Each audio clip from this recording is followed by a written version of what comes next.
Сәлем достар, каналға қош келдіңіздер. Біздің өміріміз атақты киімдердің, телефондардың және машиналар брендтерінің айналасында өтеді. Бүгінгі шығарылым бәріміз білетін Bugatti автомобилі жайлы болады. Ал сіздер каналға тіркелуді ұмытпаңыздар.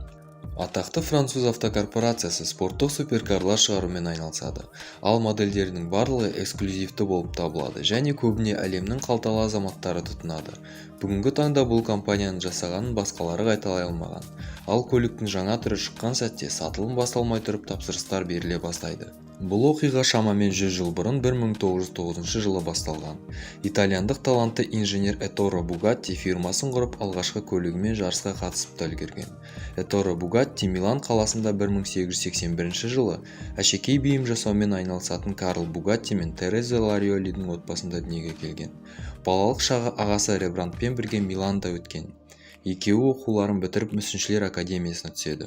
Ағасы шығармашылыққа кетіп 20 жасында танымал мүсіншіге айналған. Ал Ettore болса өз жолын іздеумен болған. Бірақ 1900 жылы ол өз қолымен жасалған алғашқы көлігін ұсынады. 19 жасында өзінің ізденушілігімен және әрине қаражаттың көмегімен алғашқы көлігін ойлап тапқан.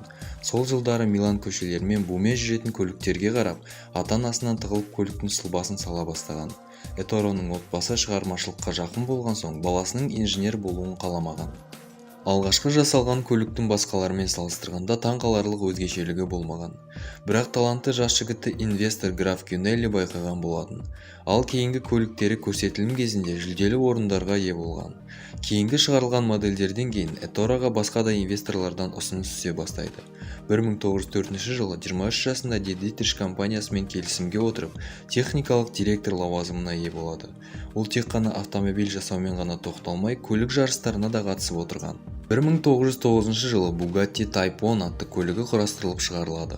Бұл көлік 4 цилиндрлі двигательмен қамтылған болатын.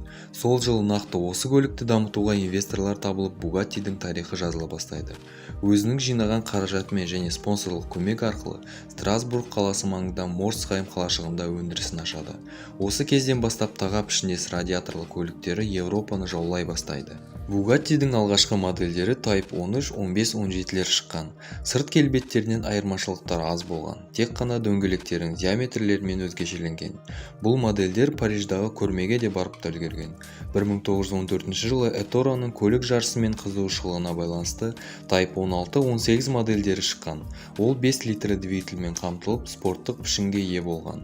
Барлығы сатылымға 12 көлік ұсынылған. Ал бірінші сатып алушы Ettореның досы авиация ветераны Лоран Гаррос болған. Кейін бұл адамның атымен теннистен Франция чемпионаты өтетін спорт кешені ашылған болатын. Бірінші дүниежүзілік соғыс басталған сәтте өндіріс тоқтайды. Амалсыз Bugatti'дің патентін Peugeot компаниясына сатуға тура келген.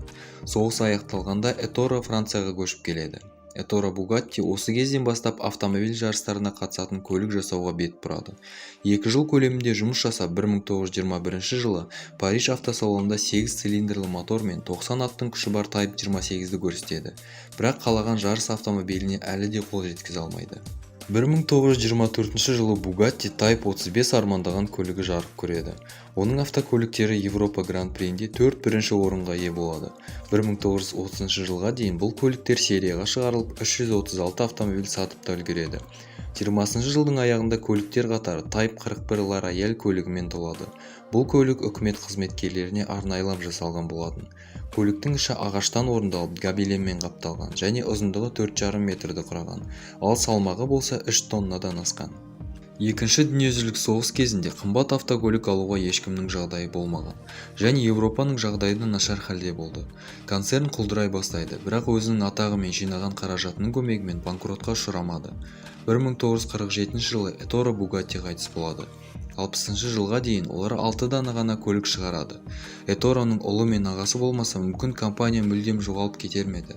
Олар итальяндық Hispano Suiza компаниясына сатуға шешім қабылдайды. Бірақ келісімшартқа қол қойылғаннан кейін көлік шығару толығымен тоқтайды. Ettore Bugatti'дің 110 жылдығына орай Bugatti 110 көлігі шығады. Ол әлемдегі ең жылдам автомобильге үміткер болады. Ал двигателі 553 ат күшіне ие болған.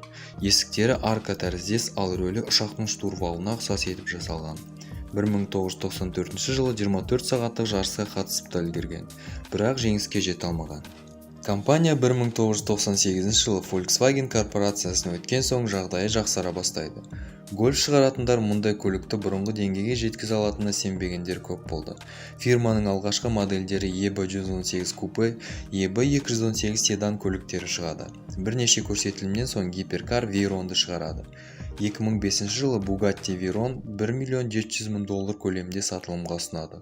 Бұл көлікте автоөндірістің жаңа технологияларын қолданған. Ал жоғары жылдамдығы сағатына 408 км-ді құраған.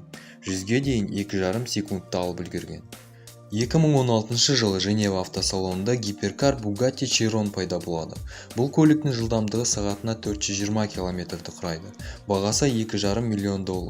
Ал қозғалтқышы 8 литрлі 4 турбоүрлегіші бар, 7 сатылы белгіс қорабымен қамтылған. Bugatti Veyron көлігі жайлы бірнеше факт айтып өтуге де болады. Бұл модельде тежегіш Airbus ұшағына қолданылатын заводта шығарады. Көлік жылдамдық ала бастағанда жермен байланыс болу үшін артқы бөлігінен қанаттар көтеріледі.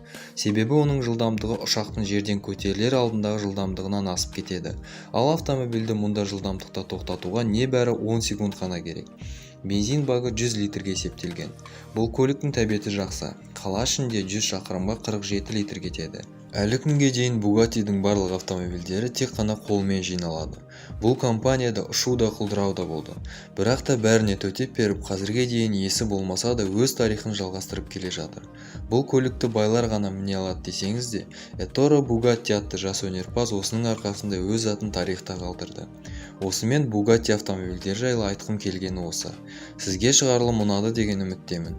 Сіздің тек лайк пен комментарий арқылы қолдауларыңыз жетіп жатыр. Келесі кездескенше.